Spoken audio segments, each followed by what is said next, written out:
Welcome to Season 2 of the Empower to Heal podcast. I'm your host, Dena, and I'm so excited to take you on a journey through the ups and downs of motherhood. Together, we are going to learn, prepare for, and unearth all things motherhood, because I believe that exposure and awareness can lead to empowerment. So buckle up for an unfiltered, raw, and insightful journey. Hello and welcome back to the Empower to Heal podcast, Season 2, where we are talking about all things motherhood. I'm really excited about this conversation today because I've invited two of my friends to join me, friends that I have made in motherhood. And the focus of this whole conversation is about how do we build our community? How do we strengthen our support system in motherhood, in postpartum, prepare for the postpartum season, but also through like the ebbs and flows of motherhood. This journey is not one that's meant to be done alone, but oftentimes we live in a society where we've kind of put being independent on a pedestal, and we forgot about the power of connection and support and the village, the tribe that we need to navigate life. And motherhood is no exception to that. I would say that navigating motherhood with a village is a necessity. It's something we must go out of our way to build. And not all of us have the community that we dream of having when we become a mom. And we have to venture on that journey to build that intentionally so we have the support system we need. And thinking about how to build a village intentionally or build your community intentionally is something that to me can create anxiety. It can feel overwhelming. I have all these questions like, how do I do that? What does that look like? What do I need? And as we navigate that, these beautiful women that are here today are going to help answer some of those questions through sharing their own experiences of what it really looked like for them. And you're going to get some beautiful tips and tricks, insights, and stories to guide you as you build your village. So without further ado, I'm going to introduce our guests here today. Today, I am here with Jessica and Keeley. Jessica Hartley Woelkers is a licensed clinical social worker, a certified mindfulness therapist, a registered yoga teacher, and she's the president and founder of a beautiful nonprofit called Kind Mom Incorporated. This is a nonprofit that organizes for the community to normalize the mental health needs of young families. With a dedicated yoga practice since college, she's garnered profound insights into the transformative healing powers of yoga, particularly during postpartum periods. Additionally, Jessica possesses extensive expertise in trauma, human trafficking, and global human development. Outside of her professional endeavors, Jessica cherishes moments with her young family, which now includes a delightful little addition of a new puppy, Sunny, the golden retriever puppy, who's currently undergoing training to be a certified yoga therapy dog. It's so beautiful. I am also here with the lovely Keeley Bruner. She is a mom of 3, a postpartum doula, and a volunteer with the nonprofit organization Fourth Trimester of Arizona, where she does quarterly Moon Muse gatherings to explore creativity and motherhood, as well as works with families to write personal lullabies through the Lullaby Project that's in conjunction with Carnegie Hall. How cool is that? She loves tea, ice cream, writing, going for walks, and she always has a few answers to the question, what have you been reading lately? Keeley enjoys encouraging and supporting the people in her life as they seek to discover and develop their own creative sparks. It is such an honor to have both of you here today. Welcome, welcome, welcome. I'm so happy you guys are here. How was it for you guys hearing your bio? I know, like, I've just read that and I'm like, we're in front of powerhouses and so powerful that there's an internet outage at my house right now. Like, this is where we're at. I'm so grateful you are both here with me today. Thank you so much. For me, being in this space with you is about learning together and sharing our infinite wisdom and our motherhood wisdom around how we've built community and support in our own seasons of life throughout motherhood. And I'm curious because each one of you do it in your own way. I'm curious of what this looks like for you guys. I think just early on in the postpartum stages, it was really just about coming together with women. And even though we were all so different, we had this common bond of motherhood, and the experiences of nursing and diaper changes and growth spurts and everything changing constantly.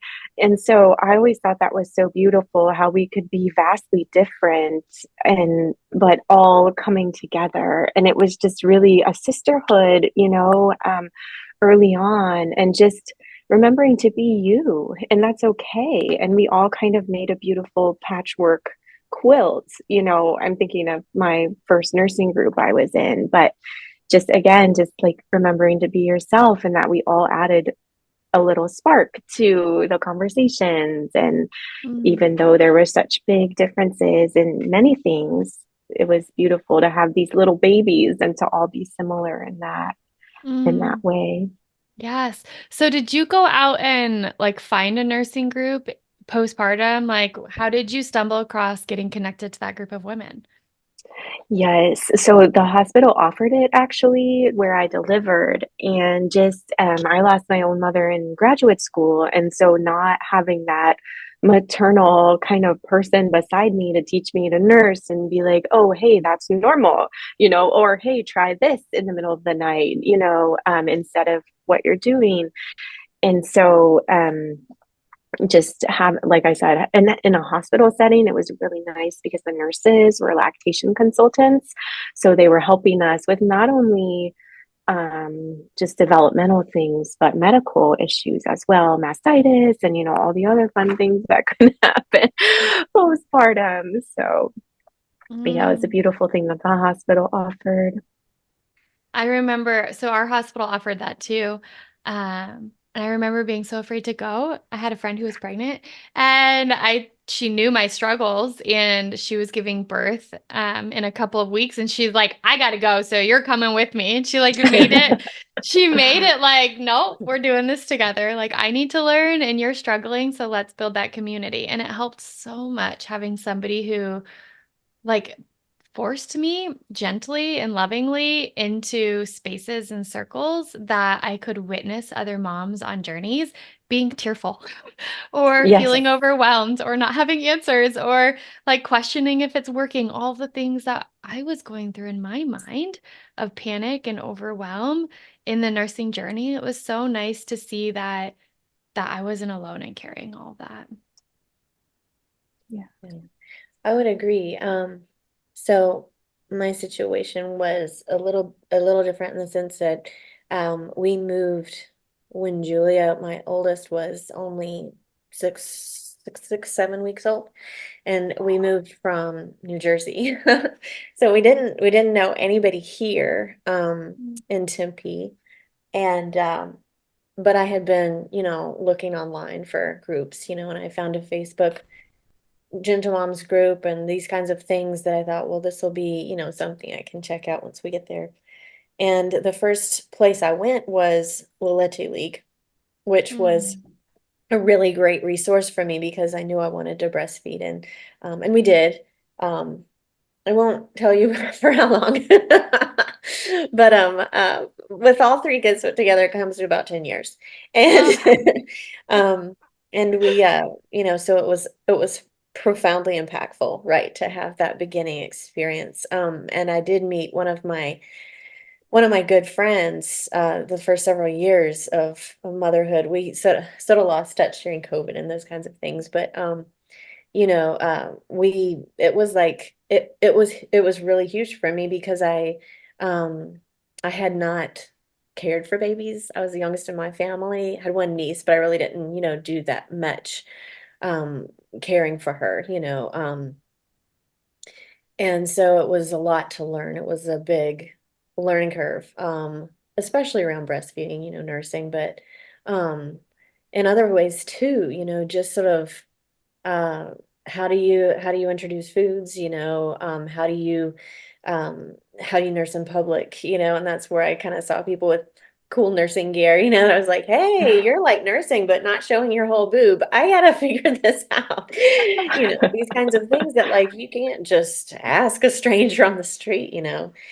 And so it was really meaningful to have that group. And you know, being as it was chiefly around the experience of breastfeeding, it was really geared more right towards babies, you know, moms of babies or parents of babies or under ones, say. And when my friend and I, when our daughters got to be over about, you know, 14 months, we were like, okay, you know, and the group sort of began to dismantle at that time. And it was okay because it had really served the purpose that, you know, I personally, you know, needed and made friends through. At that point, I joined another group which was called sort of Village Rising, something like this, and it met in our public library, and it was every bit as impactful because it really was more on the experience of motherhood and less of the logistics and the practicalities, although that was certainly part of it. It was sort of like, how are you doing, you know, in the midst of this, which was really rare. And I think about the woman that ran that group, and I'm just like, you know, that she gave of herself in that way, you know, was so profound because she is just very, very gifted in terms of like holding space and creating a comfortable, you know, spot for everybody. Like you said, Jessica, for everybody to sort of be themselves and bring what they had to the table was such a really, I think it's somewhat rare, you know, maybe not even as much these days than it was 10 years ago or whatever, but yeah, I think that finding a place where you can be authentic and you can ask questions and not feel like you're bothering someone or sounding like an infant yourself in the process, which we are, you know, when we first start Yeah. out. Oh my So gosh, yes, we are. Something I wrote in that poem, I wrote a poem when Keeley led a group and she helped me tap into my creativity. But something that sticks with me so deeply is when I birthed you, I birthed myself. And as I mother you, I'm remothering myself. And as our babies, our infants, so are we. We're just learning, we're just growing. And it's shocking how intentional you actually have to be to build the village you need.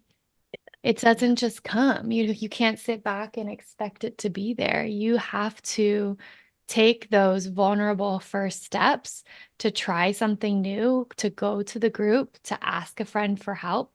And I think it's important to prepare before you have a baby around what is this going to look like so that you're strengthening that muscle inside you and you have some familiar choices ahead. But it's vulnerable. It's vulnerable to just show up. And Keely, you're like, you just moved with an infant and you're like, I'm going to go to that one. Like, that's the group I'm going to go to. Let's give it a shot.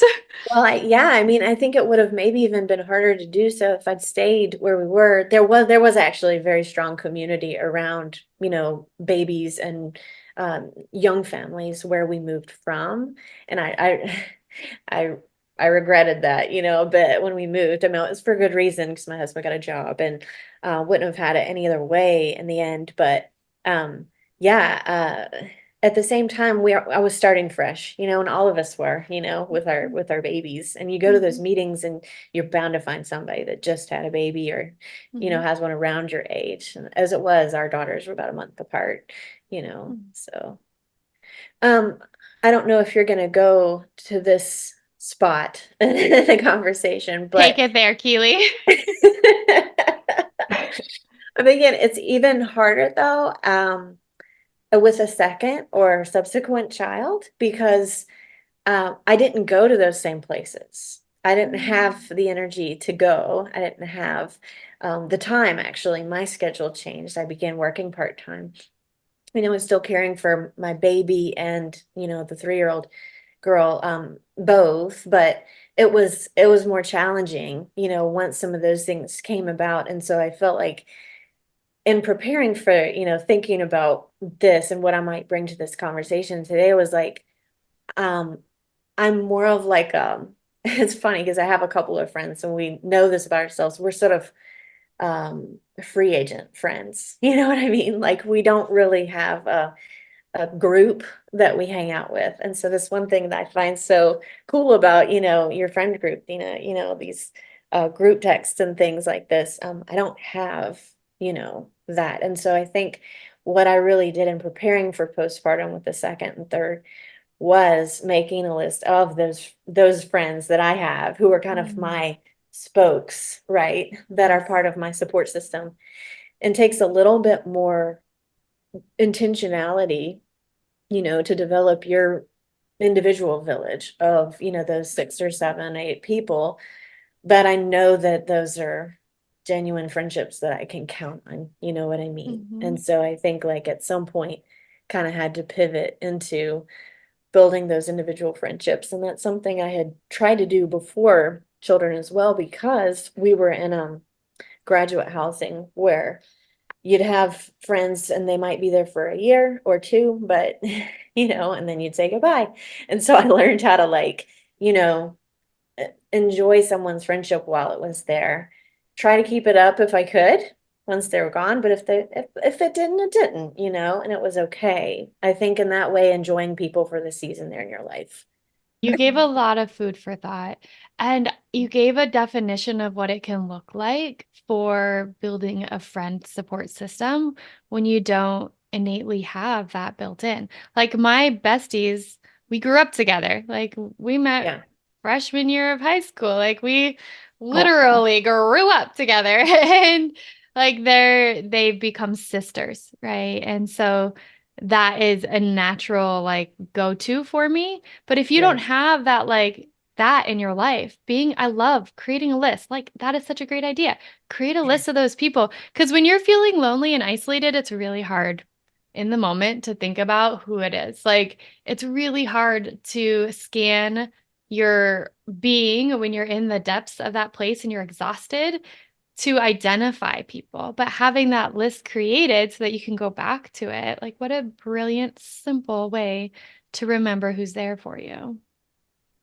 And I also really liked what you said about as you are blessed with second babies, that it has to become more intentional and more mindful of reaching out to friends. And because you have another one and you have different life circumstances and nap times and then different, and so it really, I think that's a good piece of wisdom for moms, because sometimes you have this experience with your first child and you're like, oh, okay, I'm going to have that again. I'm going to go to this group. It's still at the hospital. And then you're like, oh no, that's during nap time. And so you have to kind of pivot, like you said, and really, as you're preparing, I loved what you said, making a list and just being more intentional as you can to make sure that you're not isolated in that time. And because it's a different, everything is so different with the second child. So yeah, I love that. So you guys you've both built community within your own circle, but you've also done things in your life once you've realized the importance of community and support and love and kindness in the season of life and in parenthood. You both have done intentional things to reach out and expand that outside of just your intimate circle. I would love to hear more about that. And Jessica, let's start with you with Kind Mom, your organization. Oh.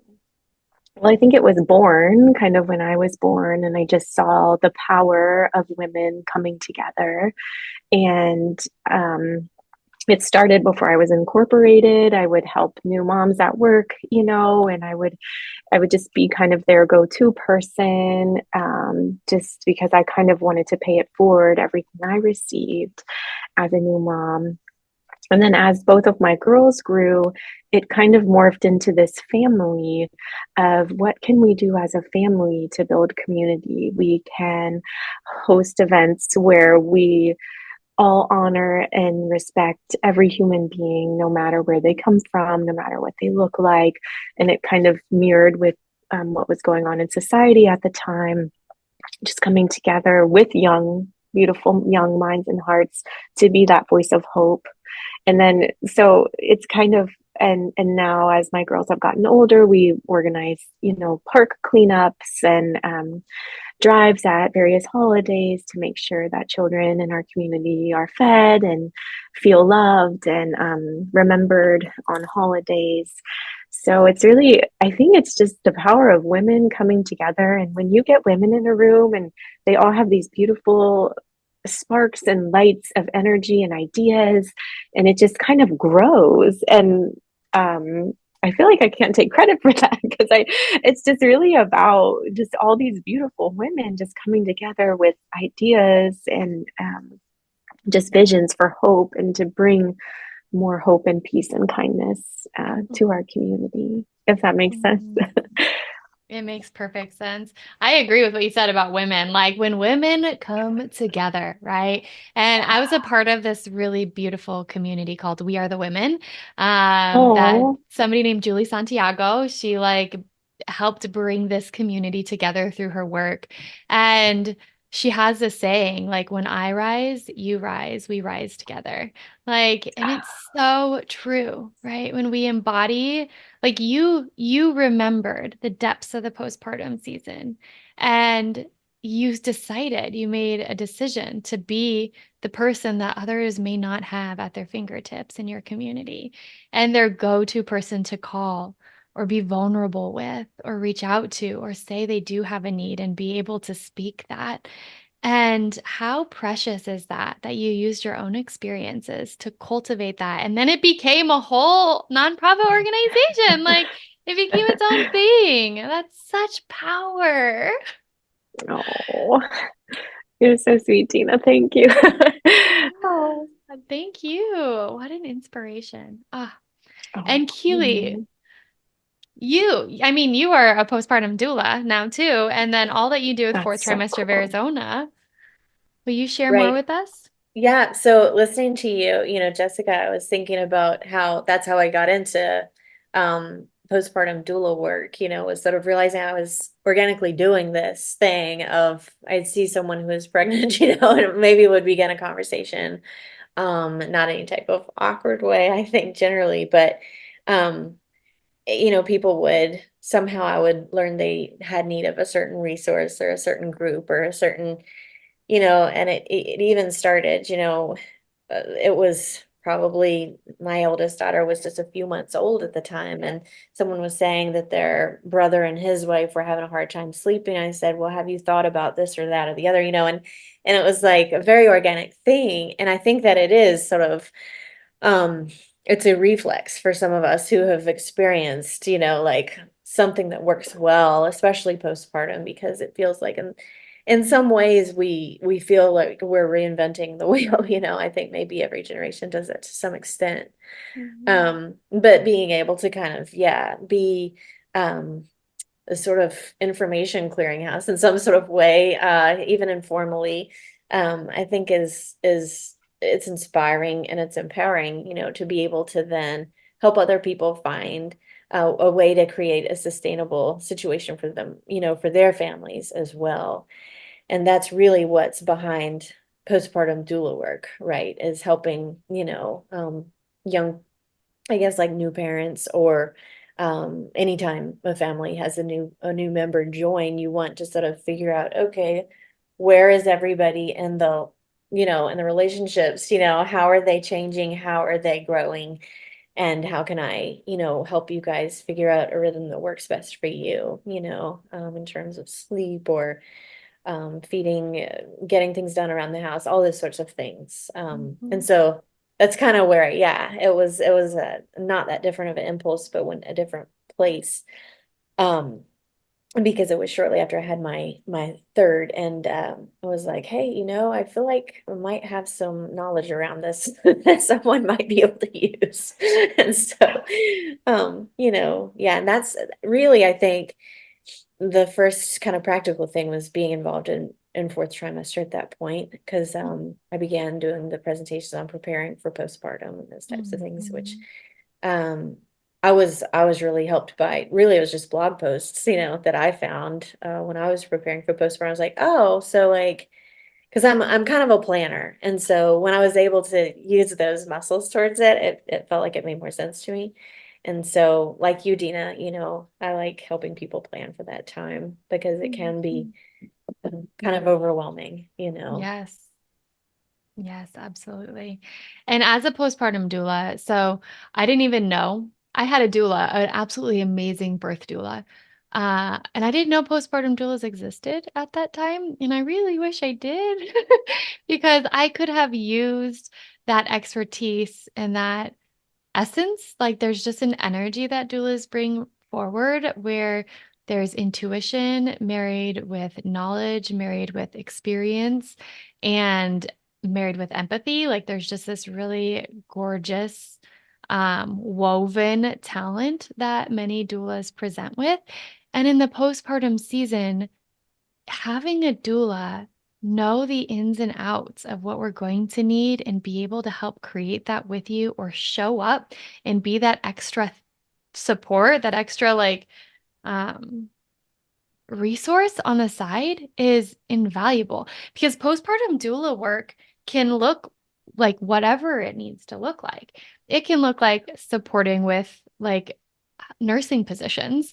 It can look like asking questions around, is this normal or not? Or adjusting to sleep transitions, or I'm so exhausted, I haven't gotten out of bed and eaten. Like it can look like creating a meal. It can look like tidying up the house. It can look like just like helping pull together the pieces of the puzzle that feel like they're just whoosh everywhere in that moment. And I had no idea that there was like someone you could hire to do that and that they're called a postpartum doula. Like that is just it's so phenomenal that that exists and people want to be that for others and be able to provide that and that it can be flexible to be whatever it needs at any hour too. I know there's postpartum doulas that are like the middle of the night's the hardest. Like are you comfortable with me being there and like seeing and supporting and seeing how we can create ease to this or find a routine in this? And that's just, it's phenomenal, Keeley. Such beautiful work. Okay, so I have this question that I'm curious to hear your guys' insight on. A lot of times, so in the world that I live in, my Instagram feed is filled with postpartum everything. And there's this thing that goes around that's like what mothers really need in the postpartum season. And oftentimes it says something like, we don't need you to come over and just like be there just for the baby. We need you to be there for the mother. And it doesn't need to just look like holding the baby, but what does it look like? And I'm curious what your guys' answers would be to that. If you were asked by somebody, what a mom typically needs, and you could speak from your experiences as a mom and somebody who's helped many moms, what do they need in that season of life? Because it's hard to conceptualize it if you haven't been there before. I think the most valuable thing that I ever say is you're doing it right, just because that's what helped me to hear. And I think like certainly the closest thing I had to postpartum dual is my mom, fortunately, of course they live in North Carolina, and so it was only for stretches of time. But anytime that she would sort of say, look, you're doing it right. This is just hard. I remember the day after my oldest was born, and she spent half of it with her hands molding my breast into a shape that could be latched onto. And she had, volunteered a little bit with the Leche League back in the 70s and 80s, which I think if you're talking about, powerhouse, like that's swimming upstream, especially in the South and so forth. And in that time. So she was, really, really helpful along those lines. And I think that's what I try to bring to it is like, listen, like this is hard. It is inscrutable. You don't know what's in your breast and how much is getting where, when, and how often, and you have to trust it. And I think like giving that sort of confidence around it, seeing that the latch is good, seeing that, the baby is growing and is, putting diapers the way that you're expecting them to do. It's so easy to second guess. And that's just those are the very earliest days.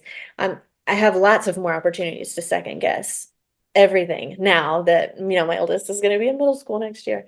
So it's like, I think instilling sort of some confidence, some element of trust, and also serving as a reason for them to believe in themselves and to trust. Because if something was wrong, I could help you. I would maybe know, and I could resource you, or I could offer you a solution. At a postpartum doula position, that's what you do. But I'm thinking while you were talking, I was thinking of just, it was like this montage of like friends I've had who have helped me, but then also friends I have now. Um, the folks that I tend to be closest to are also introverts. Yeah. So we kind of enjoy like more of a one-on-one sort of visitings. But I'm just thinking about the people who brought me, I think of a friend brought me a breakfast burrito, after I had a baby, bringing you a casserole for dinner or whatever, or these types of things, which sounds so basic, but I remember the people who did it. I mean, I can tell Mhm. you, so it's important to the person that receives those gifts. Mhm. And in particular, I'm thinking of a friend who really has been a midwife for me along my creative journey. She came the week after my son was born and sat up in the bed with me and held him while I ate, and she was done having her babies. And so it was really like one of those moments where we were really gifting each other, because I need to hold him every minute of the day. Plus I had, these other two children to manage as well. So in a sense, like once you're on to subsequent children, it really does help to have another pair of hands to, I had a friend who sat on the couch right there and she was like, I can fix your lunch or I can hold the baby. And I was like, the baby. Because I was kind of touched out at that moment. And so asking, and that's what a postpartum doula ideally will do as well. How can I help? I'm just a pair of hands. What do you need right now? Rather than kind of calling the shots. At least that's not the sort of postpartum doula I am. I don't tell Yeah. people. I don't prescribe. And then I have a friend who's fairly recently postpartum now, and the best thing that I'd bring her breakfast. We did it for several weeks in a row, and she wanted adult conversation, just like, hey, talk to me like I'm just a regular person. Like that's easy enough to do, We had plenty of time to work up that dynamic before she had this baby, and so I think too, like sort of helping you pick up the strands after the birth. So like reminding you of who you are and the things you like to do outside of, you know, mothering. So Yeah. You spoke to something that I think is just so beautiful. And also, it can be very hard to respond to is trying to support the mother in identifying what they need. And if people would ask me what I needed back then, I don't know. Like yeah. I was so exhausted. I wasn't attuned to my own needs. I was just trying to attune to my baby's needs. And that disconnect from self made it really difficult to even know what the heck I wanted. But to hear an option like, I can hold the baby or fix your lunch, like, what do you want? Uh-huh. And that is like, oh, I can answer that one, right? Like, I know, Right. like, that's something, like, that's beautiful. Thank you for Yeah. the choice. Like, that's actually Yeah. helpful. And I also remember so I had two instances that popped up in my brain as you were speaking. One of them was I had a meal train set up and I didn't really register in my brain who was bringing what days, but I would get a text randomly like, hey, I'm going to swing by and bring this. And there's this one beautiful friend who brought a very delicious, nutritious meal to my door. And I was not in a space to have company. And she's like, this is for you. I'm not going to stay. Like, please enjoy it. And like, I'm so happy you're well. I don't have to see the baby right now. There's many more opportunities for that. And then left. And I had this like mixed feeling of like guilt, like, oh my gosh, I'm used to the reason people are showing up is because they want to meet my son. And also gratitude that I could just accept a meal and not have to entertain or like present in a certain way. Hmm. And as I look back on that moment, it was really beautiful to be able to accept this very healthy like meal and give someone a hug and say goodbye. and not have it be more than that. And another powerful moment for me was when my best friend came over, and I've shared this before on the podcast. She sat with me on the couch in silence, and I didn't have to say anything. Nothing was expected of me. I was leaking everywhere. Like I was like a mess. I don't even think I had a bra on. I was just like, blah, like a puddle. I was a puddle of all things postpartum. And Mhm. she just sat there. And I think we watched a TV show for a piece of it, but like I didn't have to be in my puddle of mess alone while my husband was working, while my baby needed me all the time. Like someone joined me in that puddle with no judgment and with pure love, just because they care about me. They wanted to sit with me in that state. And that was so powerful for me when I think of what support looked like that I needed. Yeah. What about you, Jessica? These are just all such beautiful examples, and I'm just so just in awe listening to both of you, just the beauty and wisdom that you both bring to motherhood. Like it's you guys impact so many women, you have no idea. So just thank you for sharing your journeys and your stories and your hearts with women. Um, I think for me, the main piece was knowing that what I was experiencing, the exhaustion, kind of the subtle worries, like, am I doing a good job? Is she getting enough? Am I a good mom? That it was normal and that it was kind of, I wasn't alone. And I just needed someone to say, I felt that way too. And this is what I did to help. And you're not alone. It's normal to be so tired to not want to give your husband, a snuggle at that time, like that's so normal. And I remember feeling that way. So that kind of just, again, like the power of women coming together and normalizing, because I think it just even I remember reading all of my clinical literature and everything, and it's within 2 weeks you should be feeling back to normal. And I'm like, I'm not. Like I'm, like there's fluids, like you said, going on everywhere, and it's almost kind of like, am I not normal? But hearing again from other women to say, yes, I feel the same, knowing that, hey, maybe the medical side needs to give women some grace because our hormones do fluctuate with every growth spurt and every, change in breastfeeding, change in, the first moon cycle. And so I think just knowing that what I was experiencing wasn't like some abnormal, just emotional, woman thing, that I was a mother, and okay, and I remember someone saying, like, you're okay, Jess, you're okay. Like, she's doing great. You're doing great. Like, I think kind of what you were saying, Keely, that just support, and it just feels like somebody's putting their hand on your heart, letting you know that you're okay and that Mm, you're not alone. So I think that's my mm, biggest.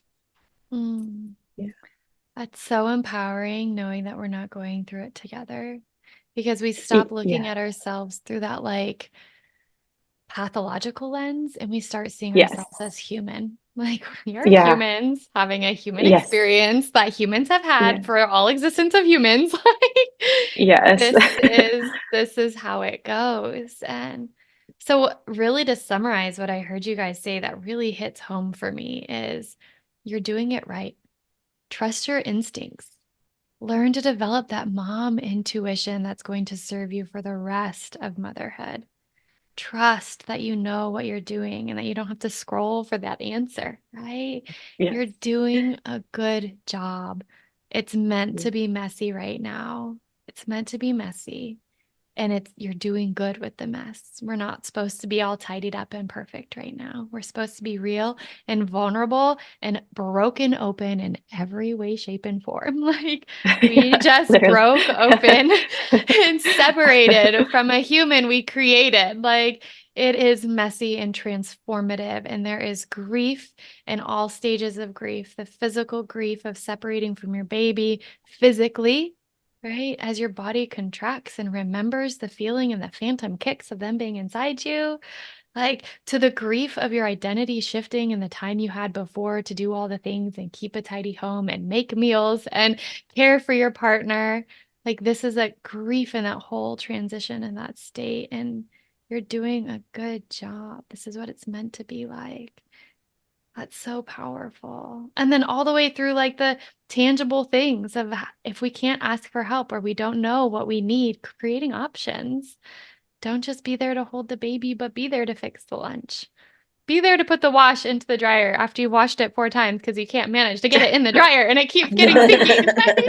Yeah. Right? Like take it out of the dryer and put it away, or help with the mountains of laundry around the house, or empty the trash can of dirty diapers that is just overfilled because you can't get outside.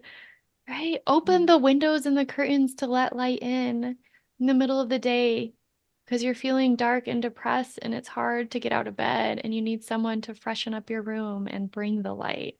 Like these little things are the support. They are the community. And I think this conversation is expanding my brain that community isn't just people. Like community is energy. Community is a feeling.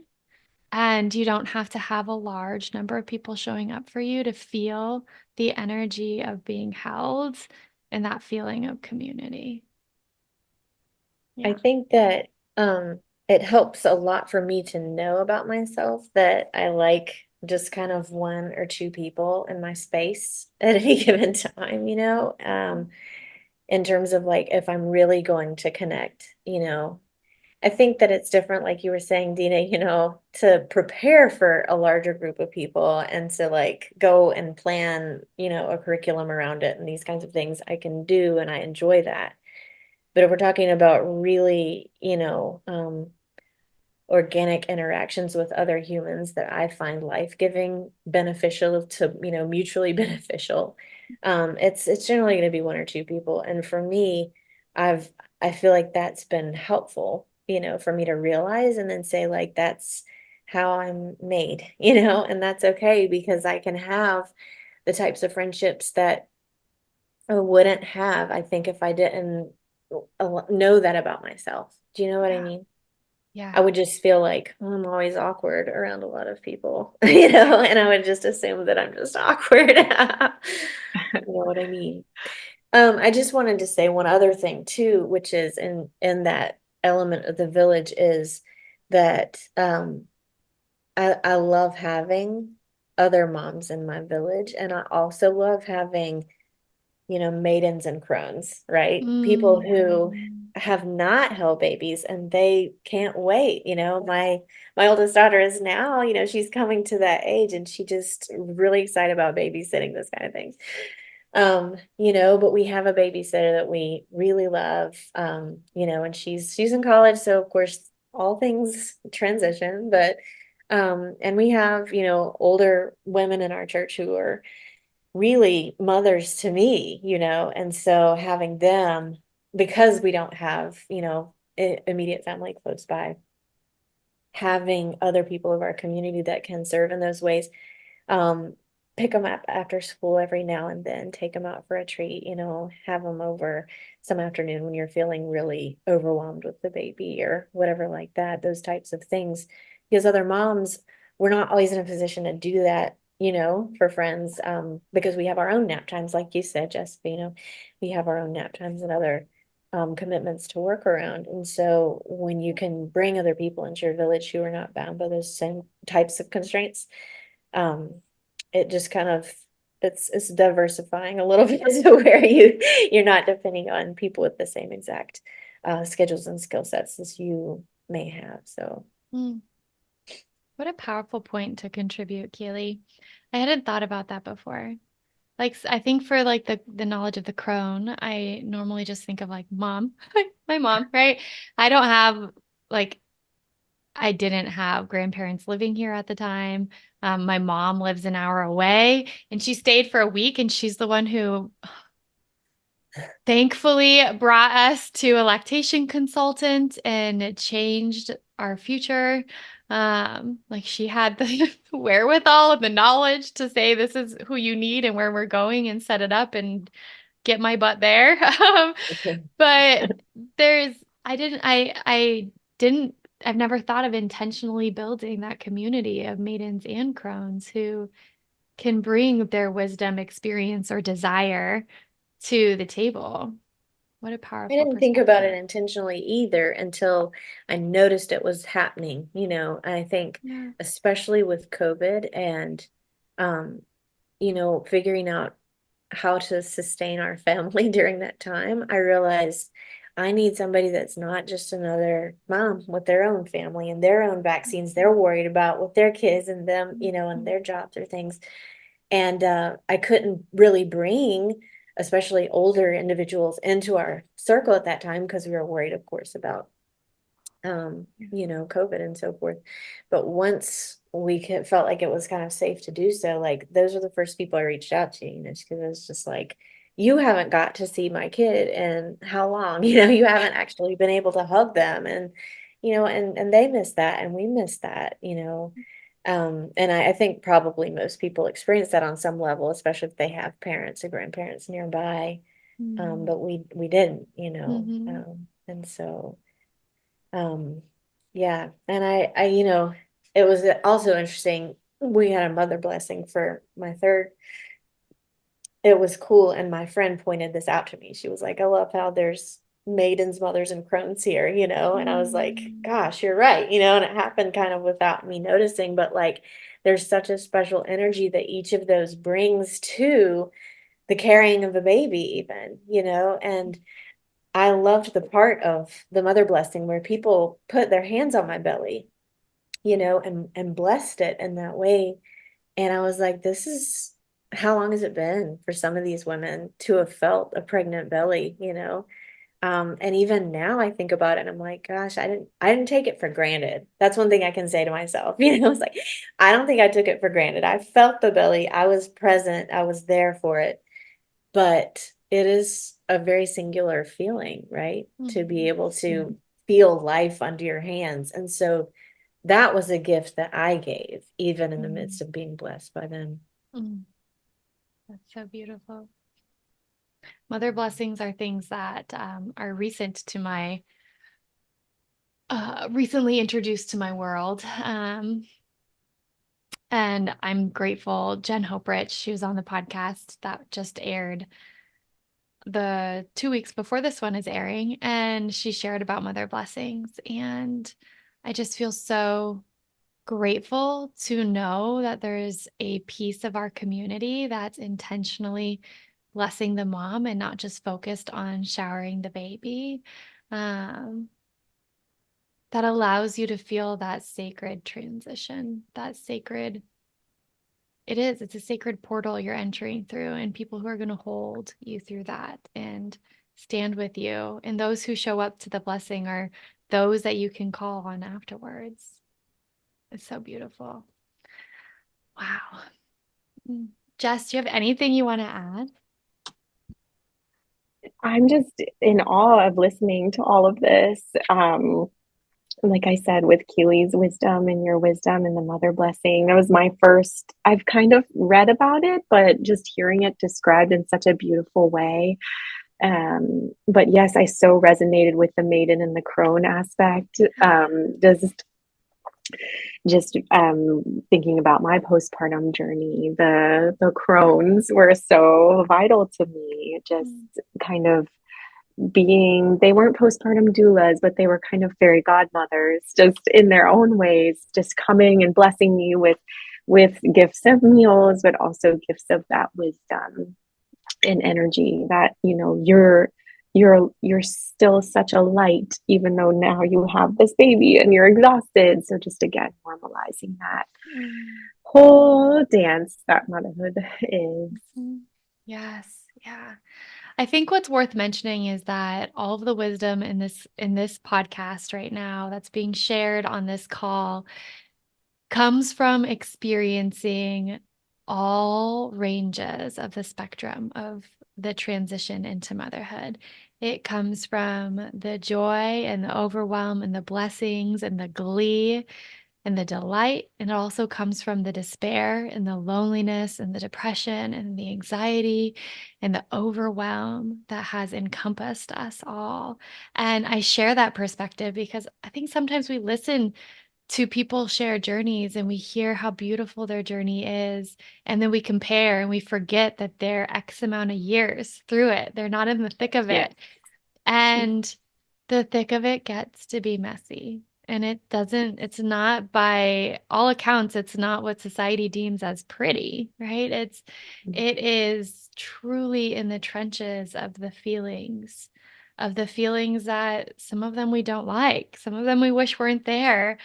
And honoring that we experience this full spectrum, honoring that the hard and the delight and the crazy amount of joy get to exist at the same time. Or sometimes the hard exists for a period of time and then you discover the love and the joy and the delight.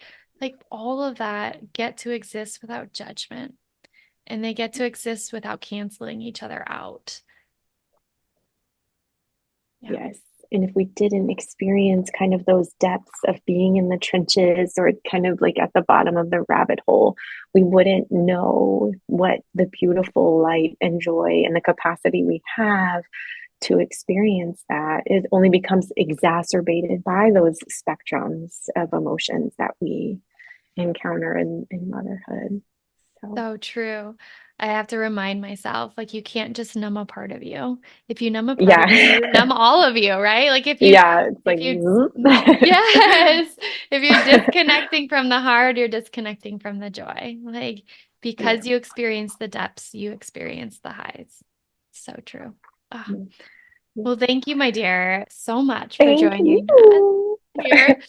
And Jessica, thank you for your time, for your wisdom, for your heart, for being vulnerable and sharing your truth. And thank you for the work that you're doing in your community right now with Kind Mom and the natural things you do outside of Kind Mom every day. You are a lighthouse for people in the dark moments. And I just feel so grateful knowing that we've connected, but that your business and your work gets to be broadcasted further across the world through this conversation and every day through the things that you do, because it truly makes a difference. Thank you. Thank you, Dena. It's just an honor to be here and to meet Keeley as well. And thank you for the work you do and kind of enhancing this fourth trimester experience and all the wisdom and the points that you bring with the planning. Like, that is such a gift. That is such a gift that you use from your journey to now light the path for others. So I'm so grateful we met on Instagram. And I know. only been on social media for 3.5 years, but it's because of like situations like this. So thank you. Yeah, thank you. And can you share Yeah. with us how do people find Kind Mom? Like, tell us how to learn more. Oh, so we do have our website, which is being updated right now. It's just kindmom.org. And then on Instagram, of course, is just our comings and goings, what we're doing right now. And along with some personal journeys too from my family. Got to keep it real sometimes. How can people support Kind Mom? I think just on social media, always liking a post or leaving a comment is so kind. We are all volunteer run at this point. And so if anyone, this is the worst part for me, if anyone is in the capacity to donate at any time, we do have a PayPal thing on our website. But again, the biggest piece is just sharing our work that you so eloquently encapsulated, Dena. So thank you, and just inviting me to be on things like this. So that's my Yes. favorite part. Okay, I'm going to highlight the donating piece because it's a I don't like nonprofit. talking about I'll talk about it for Yeah, you. I'm really good thank at you. talking about other people's stuff. It's hard for me to talk about my own. But okay, so it's a nonprofit, correct? So Yes, everything yes. is tax deductible that you donate, and we see exactly how it's been used. So if you follow Kind Mom on Instagram, I have the joy of following her and seeing all of the ways that she's contributing to her society, her community. She pops open her trunk and you see all of the things that you bought to support families in need. And that's because of donations. And every amount that you can donate matters, even if it's $2. Like, Yeah, it makes a difference. Like that goes yeah, towards formula for a family who can't find it on the shelves, or food for a family, or outfits, things that are like basic necessities that families don't have access to. Your organization is providing that. And you and your sweet, precious girls go out no. into the world and purchase these things together. You filled their heart with the blessing of giving and the teachings of giving, and we get to witness it on Instagram. So highlight there. If you have capacity to donate, this is a Thank you, beautiful, Dena. deserving organization and family. Yes. Thank Yeah, you. Thank you. thanks. Yeah.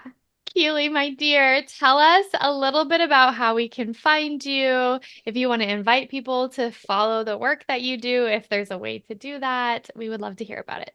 Um, so I am not on a lot of social media. I don't really have like a clearinghouse of the things I'm up to. Um, but yeah, my website is a place that you can go and kind of see what I officially do. But mainly the way that I'm showing up in that particular way is with the fourth trimester gatherings, which I do try to post on my website when those are occurring. So that would be, and you have my website, I think, Dena. Yeah, I'll make sure to include it in the podcast notes so people can just click it. I Okay. mean, if you go to Keeley's website and you follow any of her journey, you're gonna get like art. You're gonna get spoken word, photography, depths of the soul. But you're gonna get the real, the hard, and the beauty all mixed together in such a beautiful way. And so I think you skipped over that piece of it. But between Keeley and her husband, they have published books of art and things. Like your husband draws fantastically, and your reflection pieces, photos of you. Like there's just been really beautiful pieces that have been contributed to this world of how you see life and how you allow yourself to feel and find beauty in life.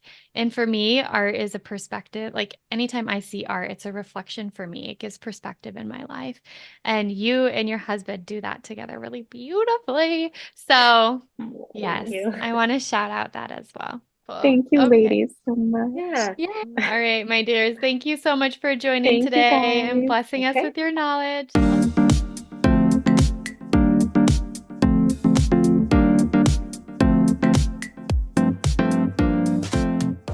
It has been an honor to share this space with you today on the Empower to Heal podcast, where we illuminate the strength you have within yourself to heal. Make sure you subscribe so you don't miss our upcoming episodes, and leave us a review on your favorite podcast platform.